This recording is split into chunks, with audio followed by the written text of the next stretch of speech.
pessoal, me chamo Natana, eu sou psicóloga e esse é mais um vídeo do quadro Vem Praticar Comigo.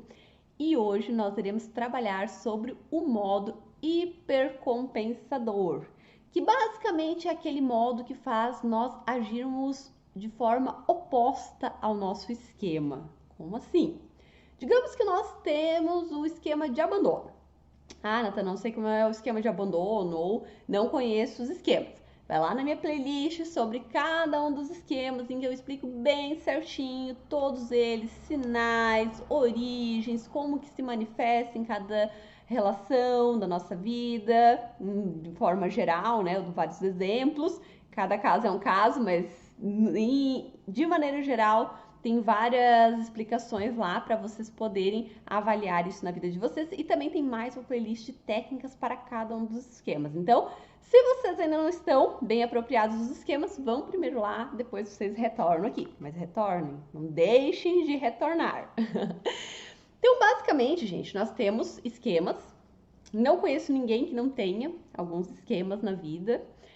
E o X da questão é que nós podemos ou seguir eles, ou evitar eles, ou agir de forma oposta a eles. Então, como eu falei, vamos pensar no abandono. Eu tenho tanto medo de ser abandonada, por conta do meu esquema de abandono, que às vezes eu acabo tentando hipercompensar, ativo o meu modo hipercompensador.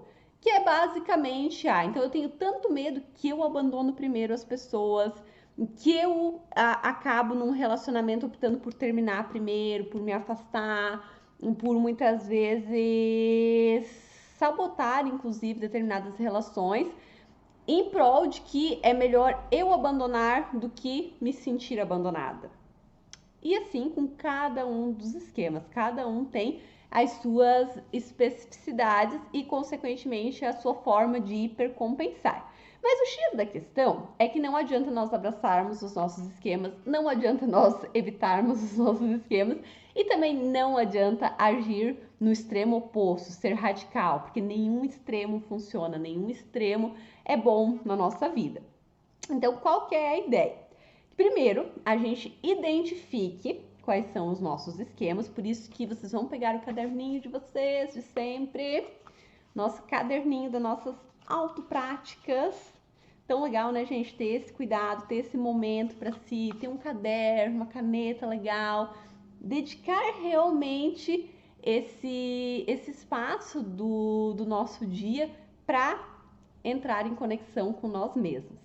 Então, vocês vão pegar, se não sabem quais são os esquemas que tem, vão na playlist, maratonem, gente, a playlist. Pense que é um seriado do Netflix e vão lá maratonar. Vão identificando quais vocês percebem assim, eu acho que eu tenho esse esquema aqui sim, me identifiquei bastante com ele, parece que faz bastante sentido na minha vida, e vocês vão anotando. Além de anotar o nome do esquema, também anotem as características deles, para vocês saberem, né? Porque às vezes a gente está vendo pela primeira vez, então até que memoriza as características demora um pouquinho. Então anotem embaixo também as características, ok? E depois de anotar as características, vocês vão avaliar se tem algum desses esquemas que vocês estão hipercompensando às vezes. Como eu dei o exemplo do abandono, vocês vão fazer uma avaliação com cada um deles que vocês colocarem na listinha de vocês.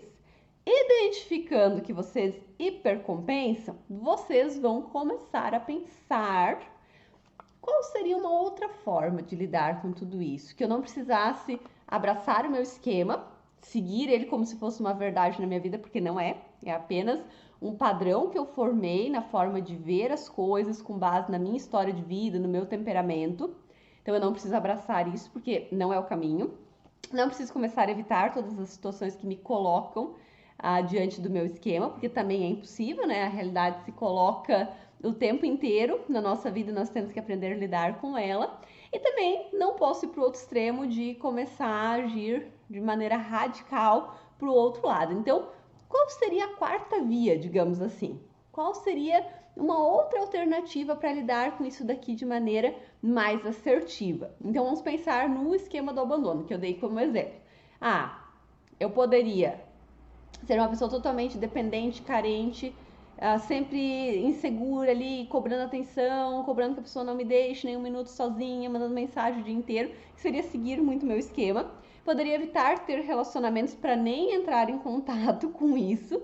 Ou poderia, como eu falei, dentro da hipercompensação, agir de uma maneira radical, do tipo, eu termino o relacionamento, quando eu vejo que as coisas estão até funcionando bem, mas eu começo já, não, melhor terminar, porque vai que daqui a pouco a pessoa não gosta mais de mim e dê tudo errado, então eu mesmo vou me afastar.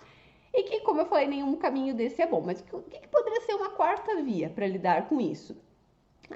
Uma quarta via poderia ser eu cuidar mais de mim, porque daí eu não fico tão voltada para o outro. Eu buscar perfis de pessoas que me passam segurança, que se mostram mais estáveis para se relacionar, no sentido que não são pessoas imprevisíveis ou que não querem compromisso.